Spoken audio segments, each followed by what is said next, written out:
All right, let's start this session on social inclusion and in water management and climate adaptation.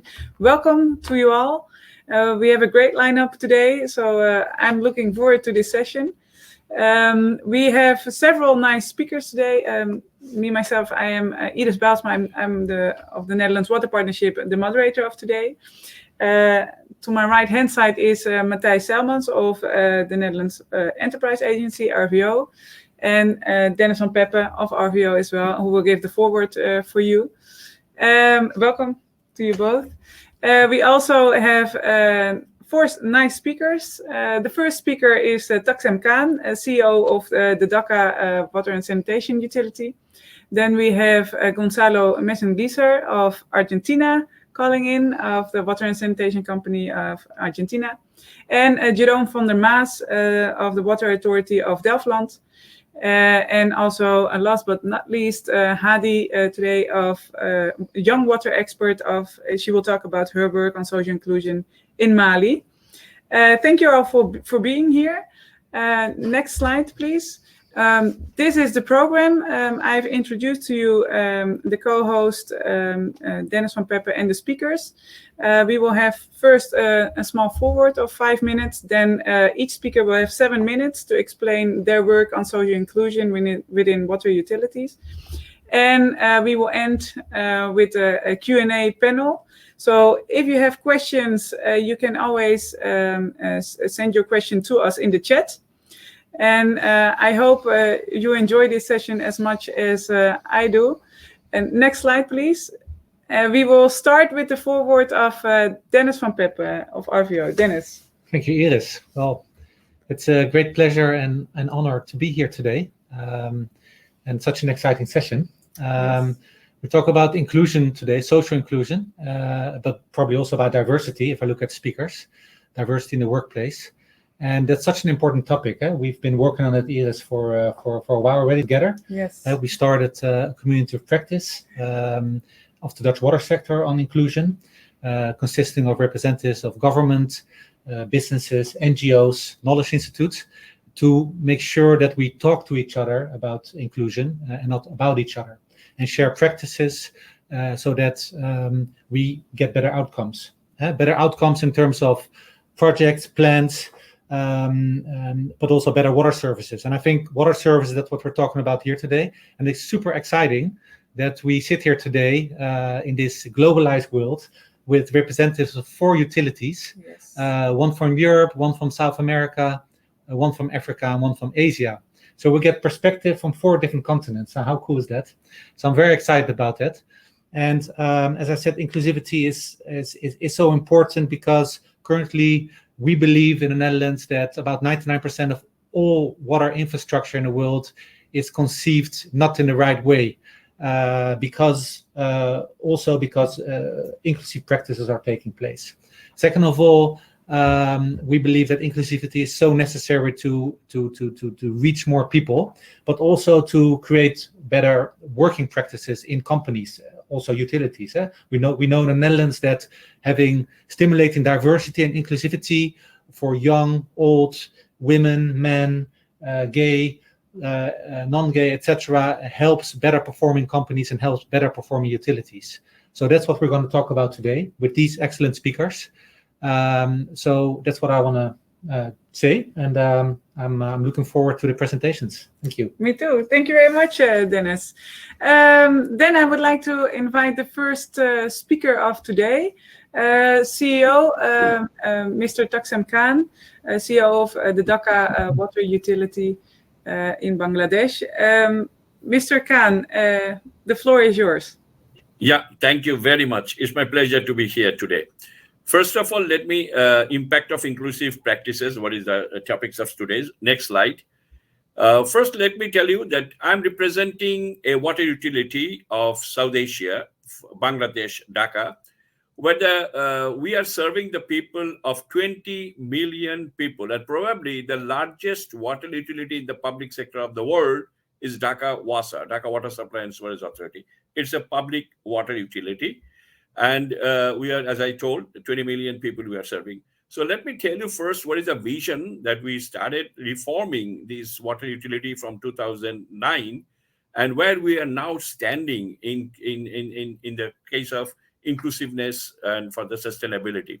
So the vision that we fixed was to be the best water utility in the public sector of South Asia. What does it mean by? That is environmental friendly, sustainable, and pro-people water management system. Next slide, please. And for this, and next slide. And for that, we have taken a holistic approach of reform, and what we call it Dhaka Water Turnaround Program. And in the last for 12 years, it has yielded excellent results especially in the case of inclusiveness. I will come to that next. Next slide, please. What is this turnaround program? Basically, a turnaround program is nothing but to make a change in the mindset of the people, then the bringing transparency and accountability, then cost effectiveness of the management and customer service excellence, as well as infrastructure or a reform of institutional reform for capacity building. That was what we call the turnaround program. The reason why I'm saying this turnaround program, because this turnaround program was a reform program which has yielded a good result in inclusiveness also, and in implementing our vision. Next slide, and next slide, and into the next slide, please. And in 2012, we have taken a master plan for water master plan and sewerage master plan. Next slide. And what we have done, that this was a dysfunctional water utility, and we have converted it from one of the South Asian leading public utilities in 2000, already from 2009 till today, 2021. Next slide, please. And this turnaround program, from the turnaround program, we have converted ourselves to a smart water management company, and that has been well appreciated by the Honorable Prime Minister of Bangladesh, Her Excellency Sheikh Hasina. Next. Smart water management, what does it mean by? We made it a digital WASA. Now, again, I'm coming to the main topics. That is why I'm saying all these things. Next slide, please. What we have done, that we have made it everything automation. Then next slide, please. We have made some best practices in the water sector in the world. Then next slide, please. Next slide. Yeah, next. Then we have made a partnership and networking with many water utilities. Now, why all those things we have done? We have done all those things to make what I said in the vision, that to be one of the best water utility in the public sector of South Asia. What does it mean by? That means to be the environmental friendly, 1, sustainable, 2, and pro-people. Here is a question of pro-people. You see, in many cities like Dhaka, there are poor and rich people are living there. And the poor peoples are basically remain out of the water range. But in Dhaka, we made an inclusiveness program. And in our turnaround program, we selected that all the informal settlements of Dhaka city will come under the legal water network. And that is what we did. We have made all the city dwellers, either poor or rich, living in the formal settlement or informal settlement, living in the slum areas, we bring them under the legal water network. Next, because water is a human right. Next, please. Water is human right, Declaration of United Nations of 2010. And that's what we have also adopted in our program. And that's why all the almost 20% people of Dhaka city were remaining in the informal settlement. Now these all peoples have come under the legal water network. That was one of the most inclusive, that is sustainability. For sustainability, we did it. Secondly, we are working with all the local NGOs and international NGOs, those who are working in the water sector, because we are in the public sector, and we are inviting all the private actors and especially the non-government organizations to work with us and make them an inclusiveness, so that they are a part of the total operation. And that has yielded a unique, now Dhaka city doesn't have any people. 100% people are getting water, number 1. Number 2, it is a sustainable. Number 3, quality of the water is almost 99%, is absolutely safe for human consumption. And that is, yes, this plus. And that is what is our, the next slide, please, or click the next one. Yeah, no, the previous one. Sorry, the previous. So in low-income community, we have given a special attention, that is slum areas, to bring them under the water network of Dhaka City. And we have planned to bring all 100% slum areas under legal network. So that is also giving us a good, yielding a good result for us. And all these things, what we are doing now, we are using, first of all, the NGOs that I told, the private sector players, the women's and the the equity, gender equity. These are all under our consideration, and that is the reason why today Dhaka Wasa is one of the leading water utility in South Asia. And according to Asian Development Bank, Dhaka Wasa is one of the best water utility in South Asia, with a performance indicator like non-revenue water, NRW. This is one of the indicator. Our non-revenue water is less than 10%, 5 or 6, 7%, which is no utility in the South Asia does have non-revenue water less than 40 or 30%. And we have our operating ratio is more than less than 0.65, which is also one of the best practices in the world. So by these things, we have converted ourselves a most sustainable and inclusive water utility in South Asia. Thank you very much. Thank you, Mr. Khan. That's very impressive. And I have some questions which I will ask to you afterwards in the panel session. Thank you for your presentation. We will now go on to the next presentations, which will be of Gonsalo Meschengieser, working at the Argentinian Water and Sanitation Company. He is manager of international affairs there. Gonsalo, the floor is yours. Hello, thank you very much. I am glad to be here with you. I will talk on behalf of Malena Galmarini, our president, that apologized for not being able to be here with you. Well, I will start my presentation sharing with you 2 anecdotes of my own life that can help you and to understand what is happening in Argentina and in Latin America regarding climate change and inclusivity. In the first time, I am 41 years old nowadays. When I was 7 years old, I went to Brazil for the first time with my mom. This was the first time in my life that I saw a homeless, a person living in the street. It was amazing for me. I had to ask my mother what that means. In Argentina, we didn't have poverty at this time.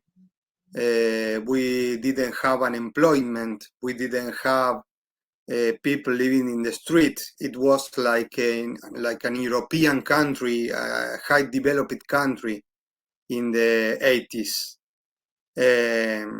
Nowadays, we have more than 50% of the population under the poverty line.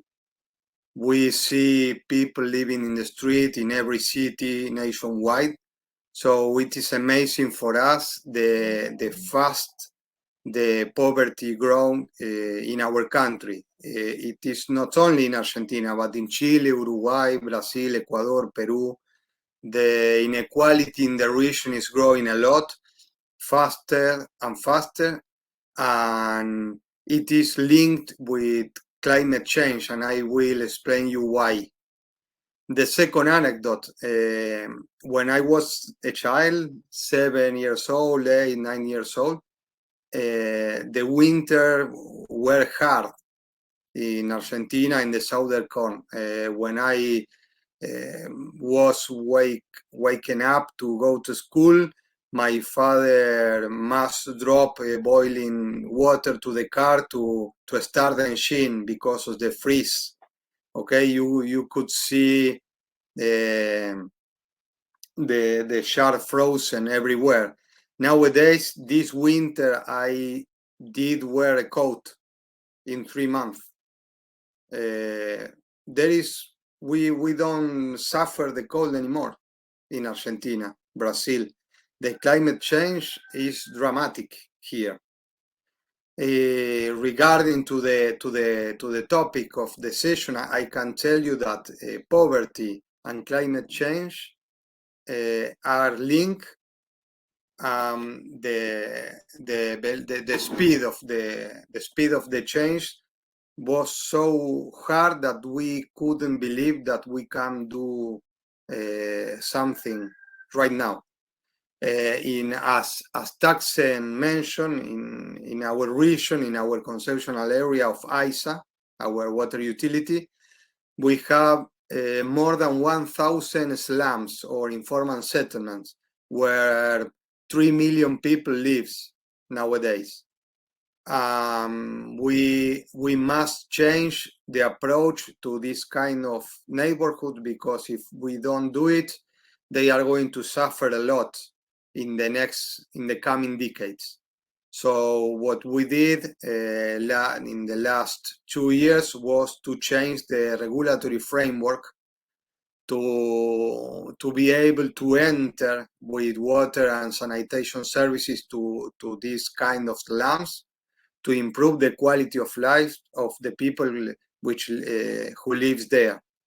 At this moment, the best approach we found to do that was to work together with the neighbors, with the people who lives there.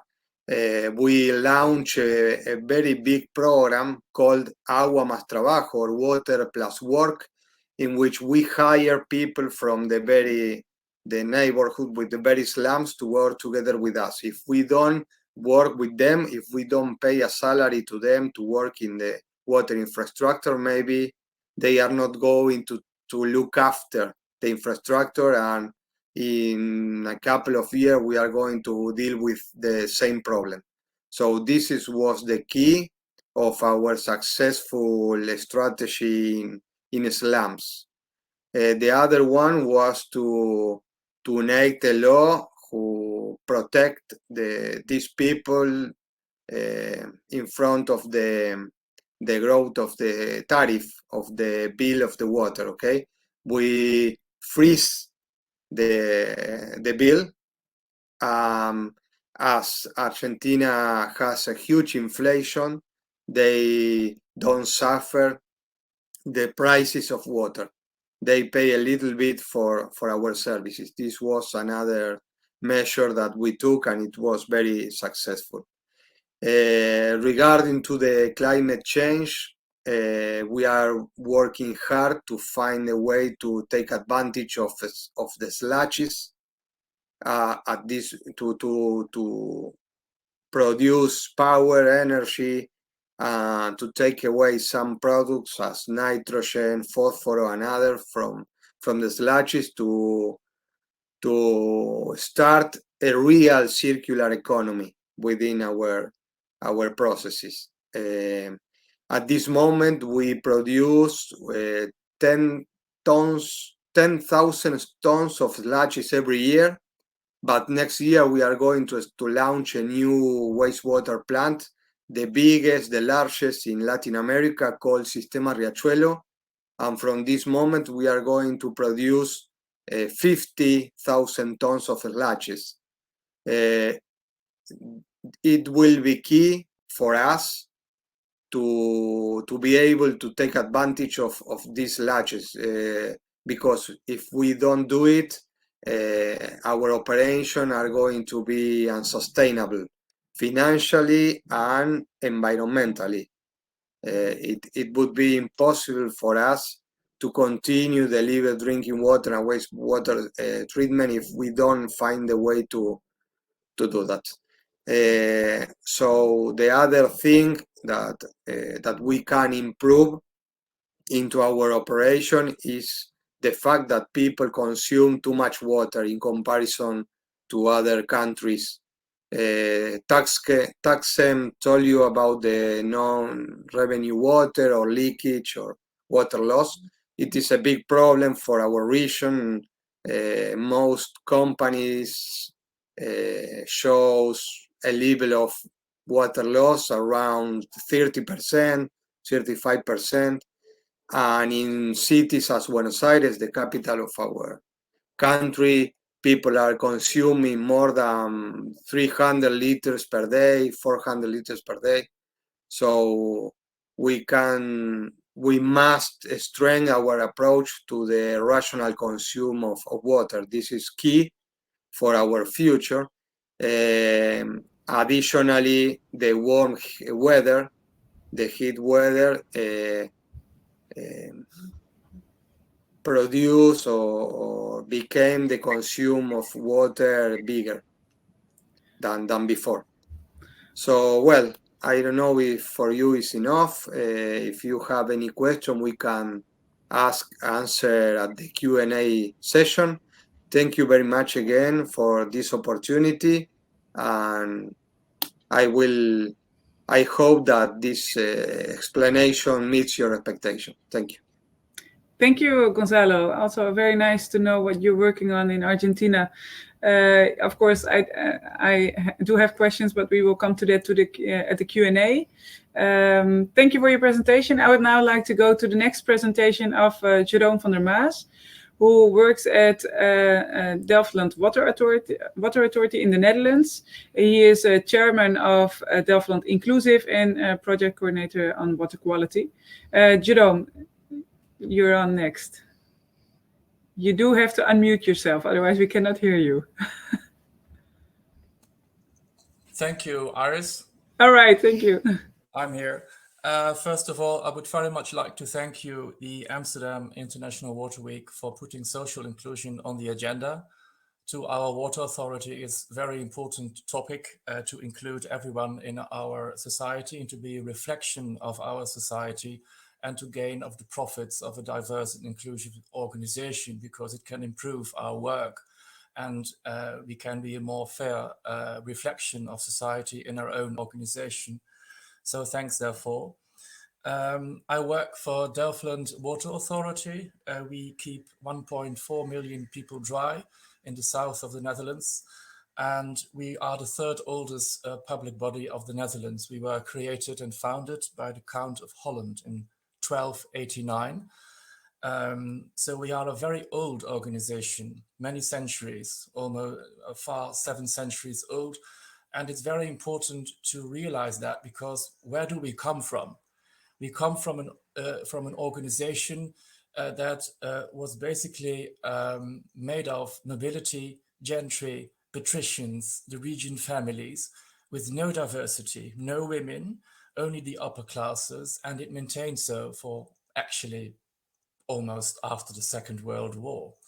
So I'm taking little steps in this old, conservative but beautiful organization, for which I work with great pleasure, to make little steps to make it more inclusive and to explain what it means to be inclusive.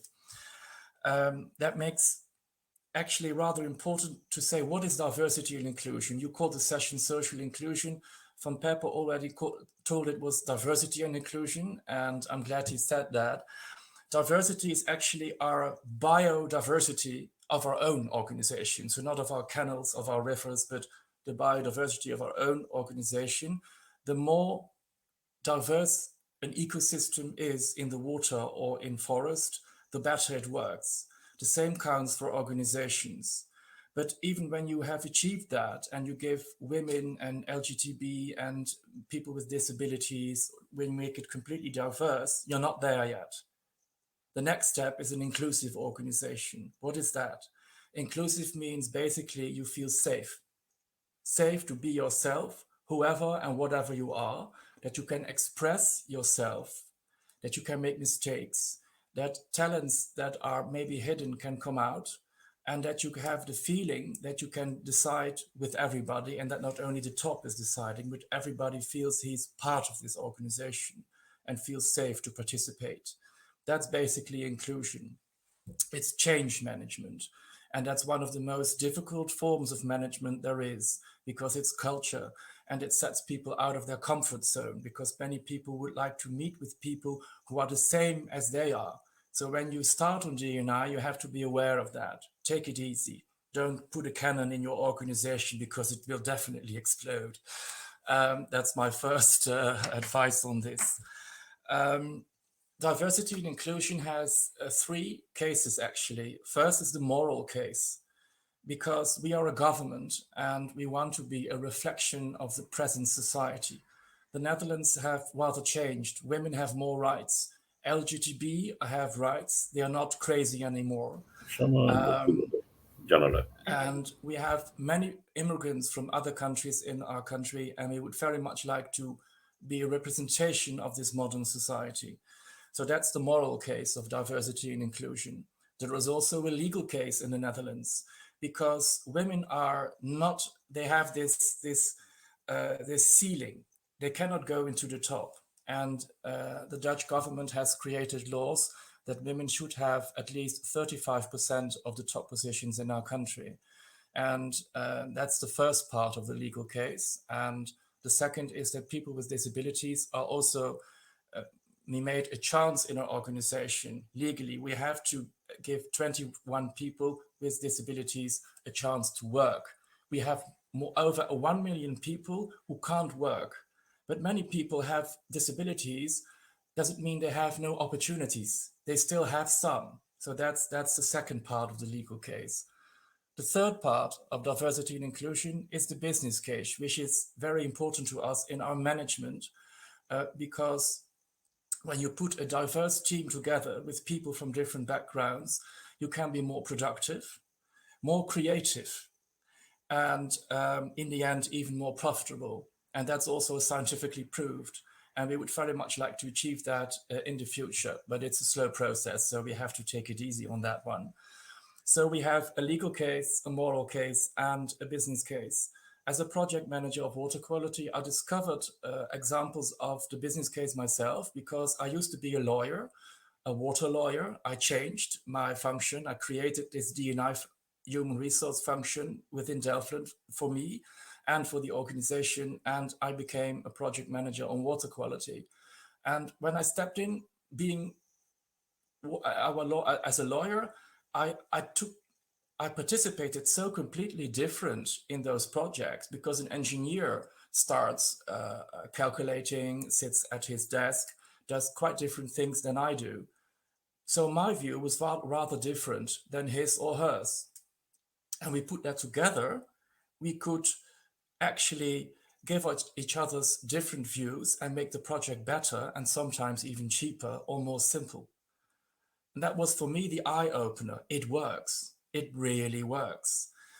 I see that my 7 minutes are almost done for, so I have to be rather quick. When you start with diversity and inclusion in your organization, you have to start somewhere. We started with LGBT and women and people with disabilities. Then we start coordinating it. And you must always make sure you have a support base. When people feel uncomfortable with it or resist it, you have to ignore them a little bit and focus yourself on the positive side and people who have actually awareness that it can work. And it is very important that you explain why it should work and would work. That is very important. Explain what it does, what it means. People mostly think nothing is the matter, all is okay. But that's not true. LGBT cannot get positions, just like women, for example. There is still, we are still a suppressed minority, not even in the country, but also in organizations. So always focus on the positive side and make allies and support base and take it from there. That's for short my contribution for today, and I'm looking forward to any questions. Thank you. Thank you, Jerome, for this nice presentation, and definitely stay positive.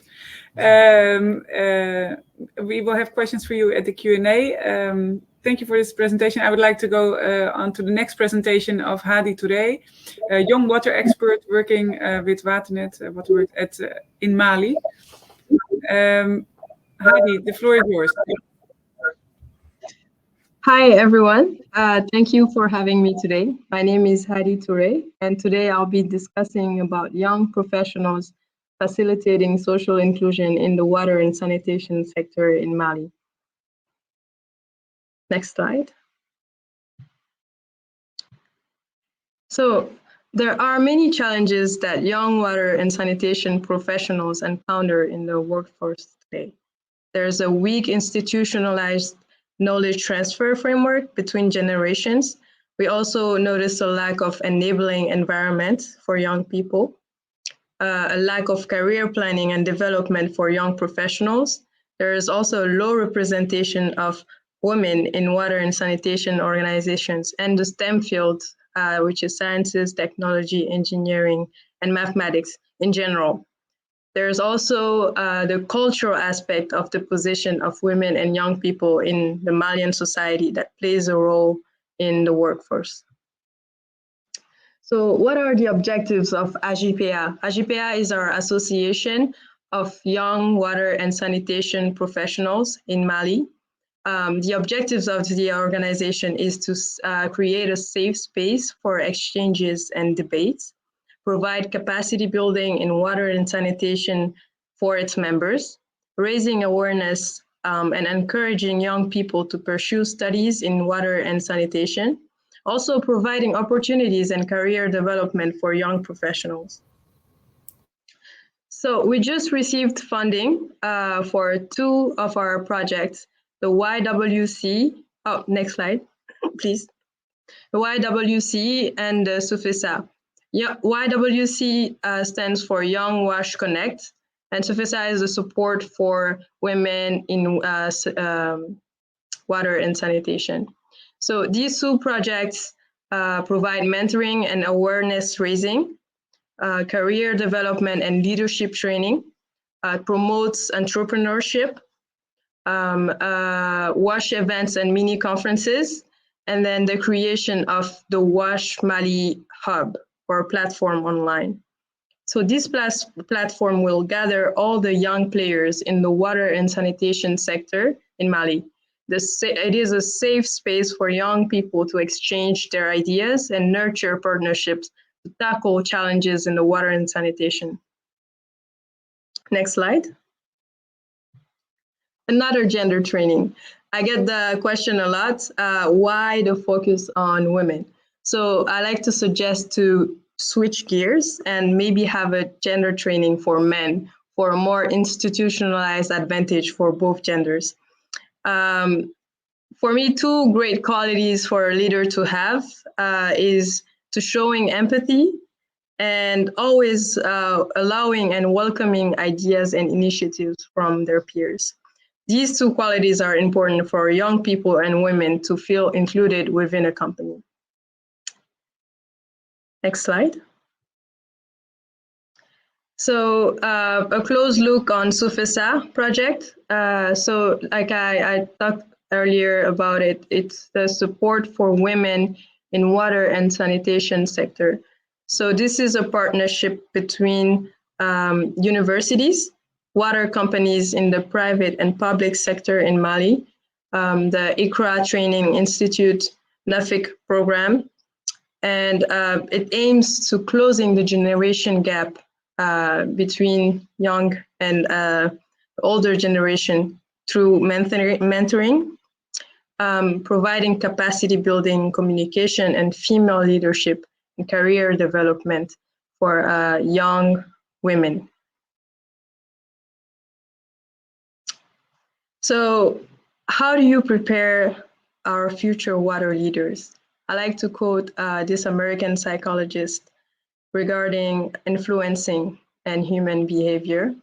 Action springs out of what we fundamentally desire. And the best piece of advice we can give is first arouse in the other person an eager want. So I like to reflect on this. This picture shows a training.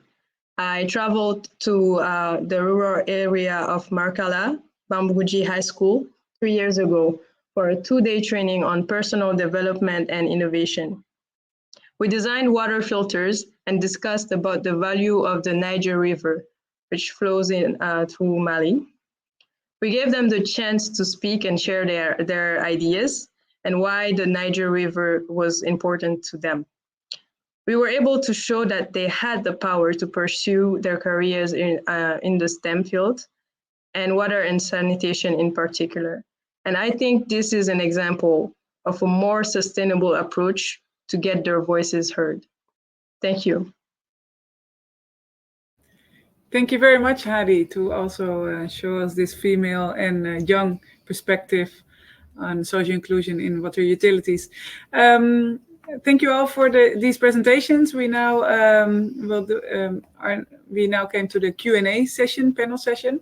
I first have a question for Jerome. Koen Maathuis, were you able to create broad support within your organization to execute concrete actions? And you have to unmute yourself, Jerome. Yes. It took some time because people think everything is okay, everything is well, and you have to explain that sometimes things are not going well or could be better, or there could be more profit. So I talked to many people, which make them more aware. The first decision of our board is going to be made this winter for the LGTB. That's the first step. And I'm going to write for the entire organization now to coordinate every pillar of what diversity is, to create an integral view of that. But we do it step by step. What really was good was that I wrote an article on diversity and inclusion for water governance, which opened the eyes of many people. I should have done that actually a year ago. Yes, that's a real good advice. And our board took notice of that and was very positive about that. And our CEO has now explained we're going for a 100% inclusive organization. So I think it is very good to write about it and to explain about it. I have a go now. All right. Thank you very much, Jerome. Next question is for Mr. Khan. What is the involvement in the water, of the water utility in the conservation of water resources at a watershed scale? Absolutely. Thank you. Thank you. Yes, this is a great concern for us and also concern for the government, because, you know, the watersheds near Bangladesh, near Dhaka, is polluting. And that's what it is. It's very much, you know, a concern and a threat for us and for the people of Dhaka city to get a pure water. And that's the reason why we have taken a big program of sewerage management system. We have online sewerage management system and offline sewerage management system. And we have taken a master plan by making whole Dhaka city totally under the pipeline sewerage management system with treatment facilities in big mega treatment plants, and creating some of the areas where there is a hard to reach area to have a, you know, on-site sanitation, so that the Dhaka city surrounding watershed remains free from all sort of pollution, especially from the human extracts. Obviously, there are also other pollutions that there, like, you know, industrial pollution and household pollution. But Dhaka City Corporation and other government bodies are working. But there, Dhaka Wasa is also contributing to keep the watershed clean and keep the watershed available for taking the drinking water and purifying the drinking water. So we have a concern, and we are taking great care of that. It's a part of our responsibility. Thank you. Thank you, Mr. Khan. And now a question for Gonsalo Meschengieser. How do you, when you think of rating, how socially inclusive do you think your organization is from 1 to 10? 8. 8? Okay. And what can still be improved, and what's done very well? Well, within our organization, we launched a series of gender policies last year.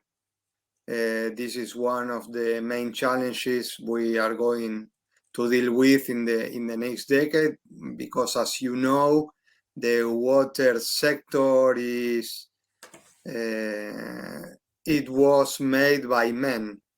Engineers, hard careers were led by men during decades, so it is difficult to do a switch fast. So last year we started to enact the rule called paridad de género, gender parity, I mean, in which among the director board we have to have the representation of the women who work for the company. We are trying to to have women in every department of the company. At this moment, 1/3 of the staff is represented by women.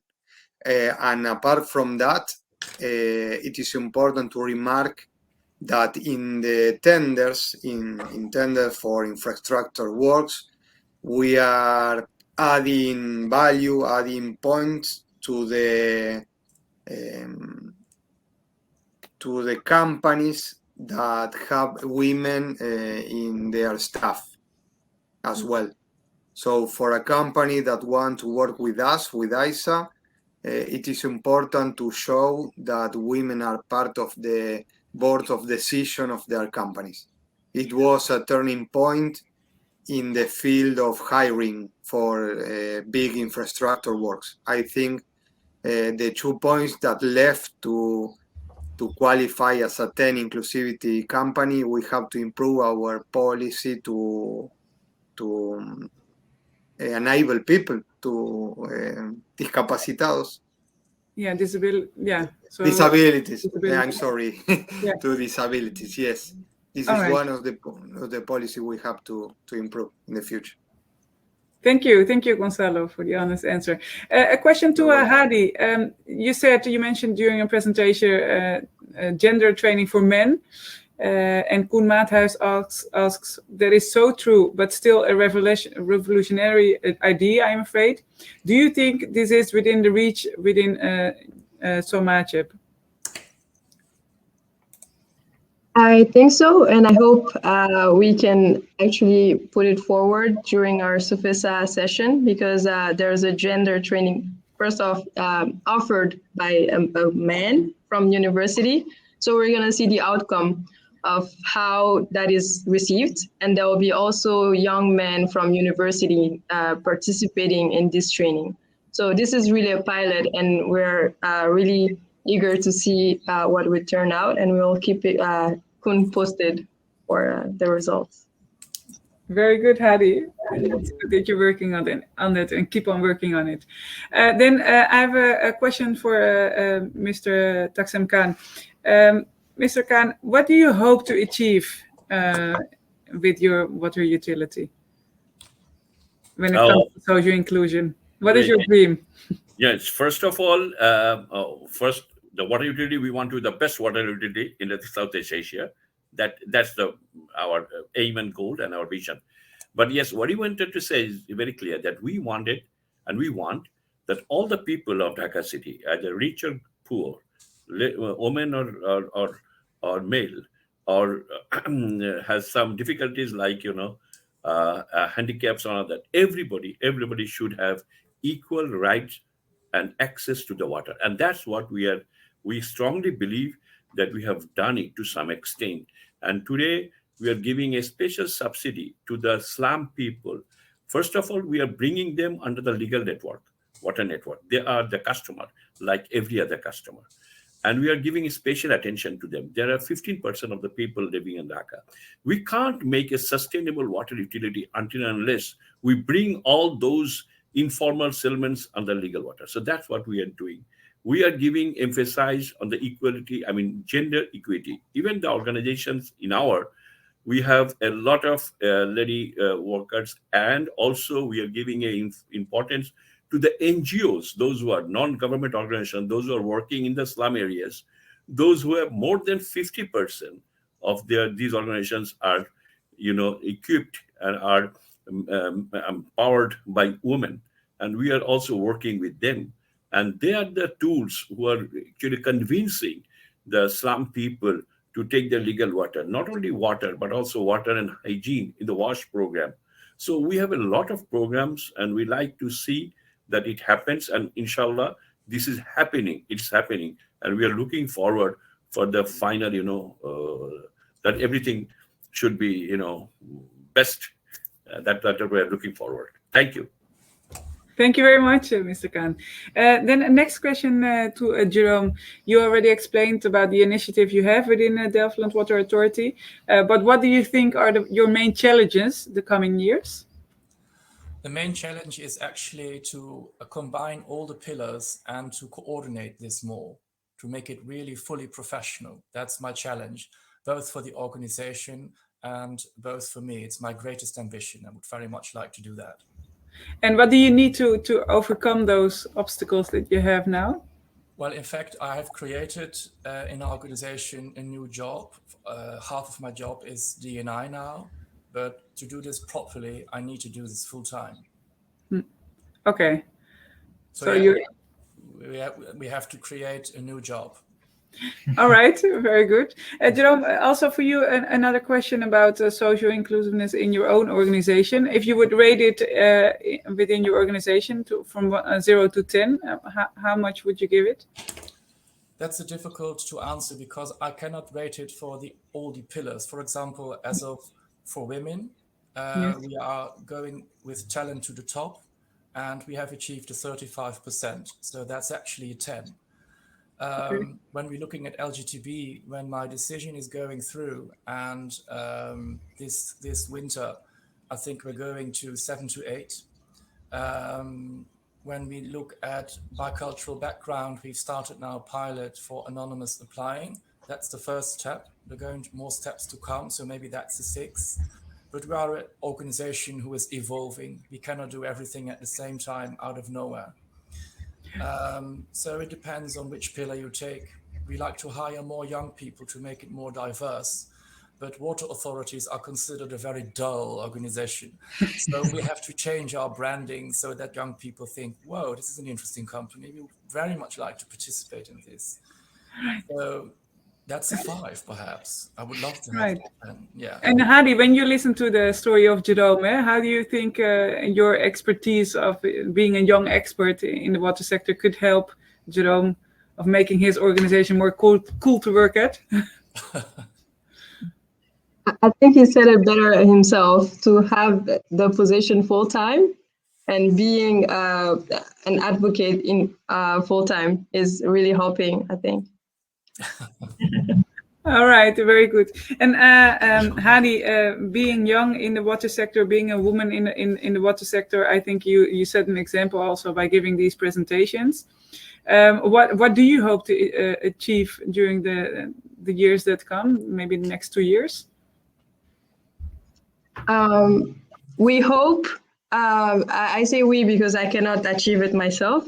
I think with the young professionals, we can change the mentality that is there by proving that we can actually look for funding for projects that we initiated ourselves and perfectly execute this project. Will build trust that maybe the older generations are not having right now, or slightly. So I think this will build up a better relationship between generations. Yeah. All right, thank you very much. A question to Gonzalo again. Gonzalo, you during your presentation talked about the increasing poverty in Argentina, and that, of course, has some challenges for you as a company as well. Could you share one example of how you really try to include people from the slums? You said that you sometimes hire people from the slums. Could you maybe tell us a bit more about that process, or how you try to include those people to your company or to the water system, really? Okay, it's a very interesting question, but it's not easy to answer, because in Argentina we have a kind of company called cooperativa. Cooperativa, it's an organization that don't want to earn money, but deliver services that the government consider that it can be assured. In this case, water and sanitation. So what we do is, first of all, we call the universities, the public universities, to help us planning the expansion of our networks into the slums and informal settlement. We work with more than 15 universities, technical universities, doing this work. And once we have the first layouts of the expansion works, we call representatives from each slums. As I told you before, we have more than 1,000 in our area, and we try to reach a consensus with them. And once we have the planification, the consensus with the very neighbors of these slums, we start building the cooperativas, one cooperativa for each neighborhood. And we hire people from these places to join the cooperatives. So they are not direct employees from ISA, but from these cooperatives. We give subsidies to these cooperatives they are able to work with us. This is the process, and it was very successful for us. I can tell you that at this moment we're working in more than half of the 1,000 neighborhoods, and if we continue with this speed of working, in 1 decade, in 2030, we are going to reach with water to everyone who lives there. Nice, well done. Yeah, good work. A question to Mr. Taqsem Khan. We've now shared experiences and expertises. What during the last hour caught your attention, and what do you think? Okay, I might take that idea back to my own organization.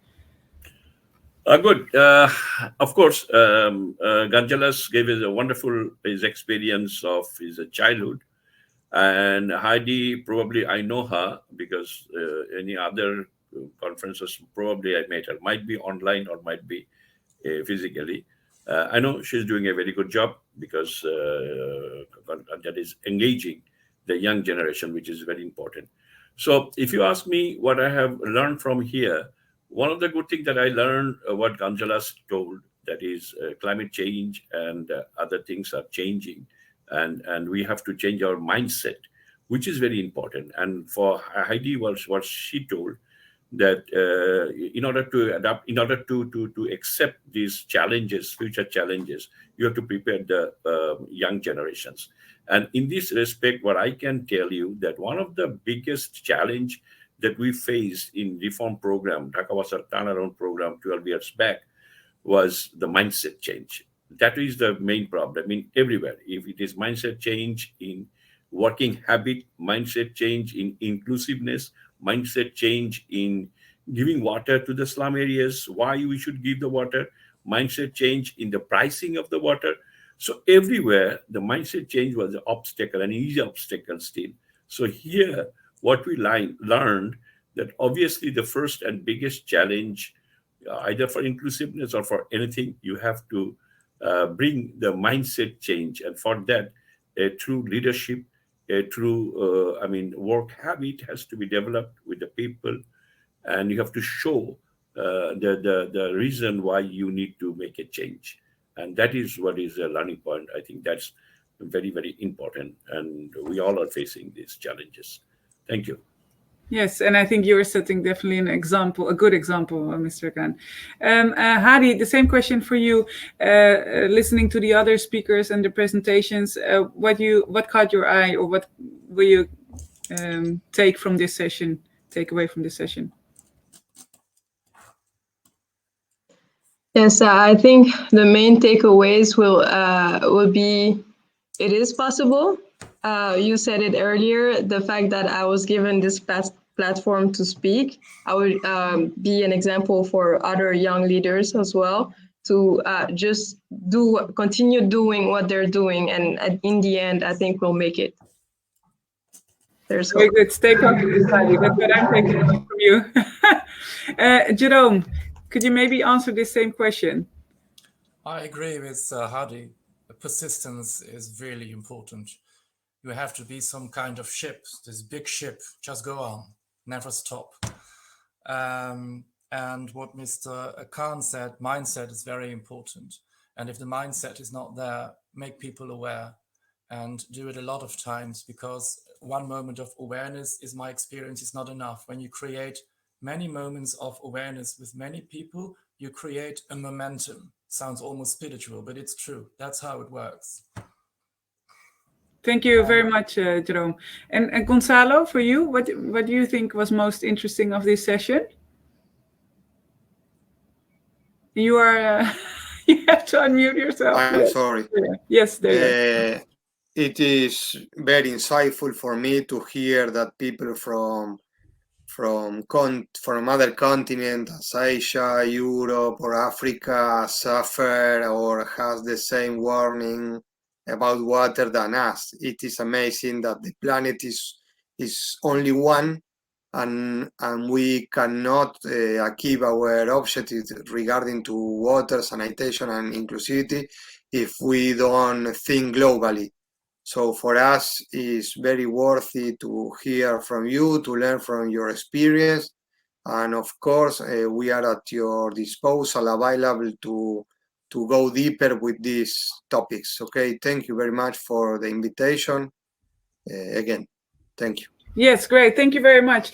I would like to give the word also to Dennis van Peppen, who will give a short reflection on what he has heard being from the Dutch government. And thank you for the speakers. Thank you for this Q&A. But first, the reflective words of Dennis. Thank you, Aris. Yeah, I mean, for me, very insightful, and I learn a lot from your presentations, from all these different geographical and cultural perspectives. I think I took out two main things. So on one hand, inclusion from a perspective of improving water services to more people, especially the more vulnerable. And some great ideas came on the table. Mr. Khan, the usage of smart water data, ICT, but also legal action and decentralized solutions. Mr. Meschengieser, your what you do in your utility with the Water for Work program in slums areas, I think is very interesting and very nice. I think we can learn a lot from that, to stimulate poorer people to be a very concrete stakeholder in water service provision. And Hadi, your program, your project on education and the role of women in Mali, especially related to the Niger River, I think is very inspirational. And then the other big topic, of course, was on the table, was the topic of inclusion and diversity in the company, in the utility, in the organization. And also there I learned a lot. I think what's most important, what we need and what we want, is to use talent of people, and every individual has a talent or more talents, and we need to make sure that we use those talents, and for that we need a diverse workplace. And because, if you use people's talents, you get more productive workplace, you get more creativity, and in the end also more efficient and effective solutions and water services. But also I heard the word several times, both of Jerome and Hadi, the word safe and safety. And I think in order to have a diverse workplace where everybody feels included, you need safety and you need to create safe places. So what is very important, I think, for everybody around the world, also in the water sector, is that in your organization, in your environment, you create these safe places where everybody can be him or herself and be the person he wants and use its talents to the most optimal form. Thank you. Nice. Thank you very much, Dennis. That are some good reflective words. Yes, thank you very much for presenting Mr. Gonsalo Meschengieser, Mr. Taqsem Khan, Mrs. Hadi today, and Jerome van der Maes. It was a pleasure moderating this, and I think, yes, we all have to do this together. We are all working on it in our own company, region, and continent, and we are doing it for the planet. So thank you very much for being present here. We learned a lot, and I would like to show you a next slide, and I will ask Sandra, because there are some upcoming events still at the Amsterdam International Water Week, but also the Aquatech. And yes, there it is. I can only not see that right now. I cannot really read it, but please have a look at the screen of the upcoming mission. On the upcoming missions, you can always join it. And for now, I would like to thank you for your presence here, for the questions in the chat, and of course, thank you for the speakers. We keep in touch, and we thank you for your presentations. Thank you very much. Thank you very much. Thank you. Bye, Thank you. everybody. Bye-bye. Bye-bye. Thank you. Bye-bye. Bye.